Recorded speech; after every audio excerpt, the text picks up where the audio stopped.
Dahil mahilig ako mag-share ng mga educational opportunities, lalo na po yung mga adult education programs or opportunities, ipapakita ko lang po na gumraduate na po ako sa UP Open University with a graduate certificate in ASEAN Studies. Para po sa mga interesado pong mag-pursue ng international relations and meron na po kayong bachelor's degree, I highly recommend ASEAN Studies from UP Open University. Pero syempre bias ako. Bias ako kasi mura. Pero kung meron naman po kayong pera para po mag-private university, then go for that.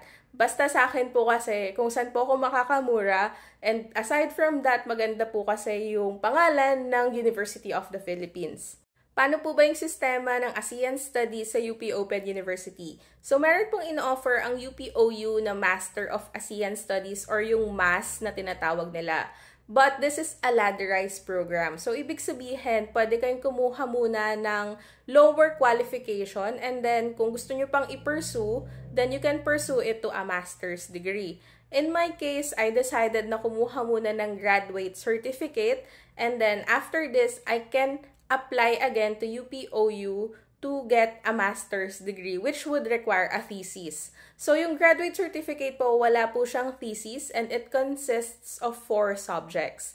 Kung ang tanong nyo po is meron po ba kayong matututunan kung graduate certificate lang? Yes po, marami po talaga kayong pwedeng matutunan.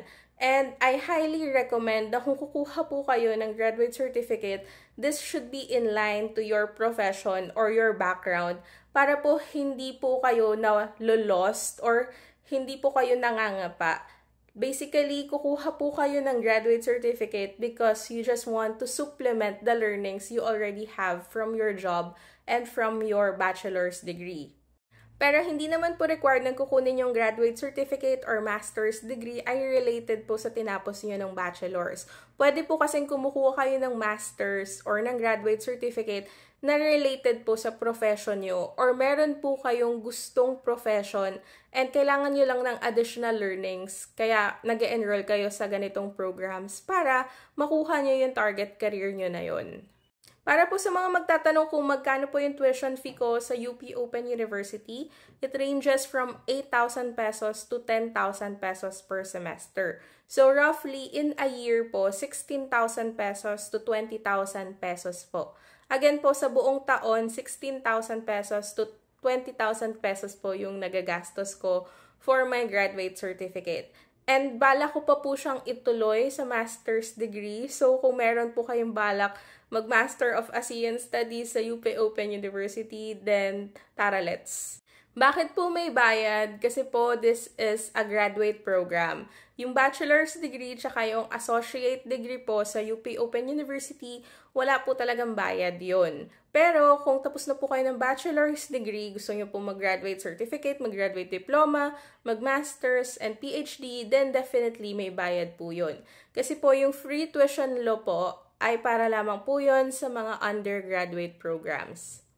Completely online and distance learning po talaga yung approach sa UP Open University. So, swak na swak po siya para po sa mga may busy schedules, yung mga parents po na may inaalagaan na bata, or meron pong mga kapansanan na tao na hindi po talaga kayang pumasok sa university face-to-face, or yung mga nalalayuan po dahil nasa probinsya sila, or nasa ibang bansa sila, then you may want to consider UP Open University.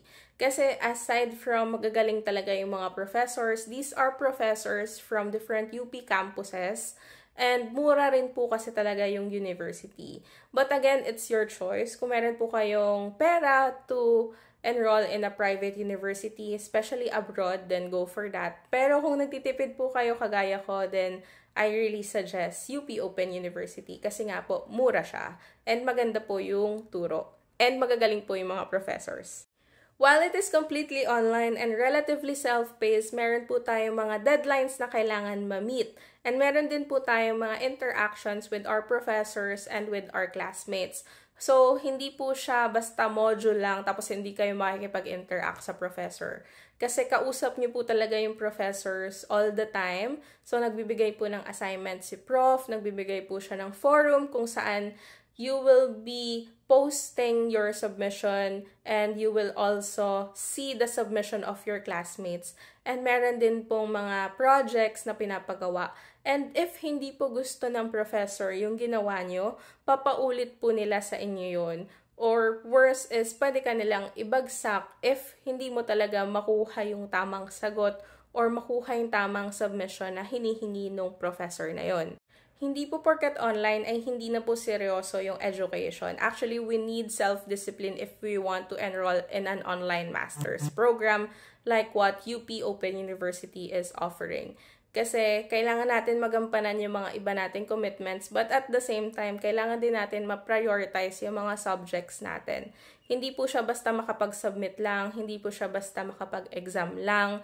Kasi like yung mga examinations po, naka-on po yung camera, naka-on po yung audio, yung mga ganun po. And kailangan tama yung sagot nyo sa quizzes kasi ginegradean po lahat ng pinapagawa sa inyo.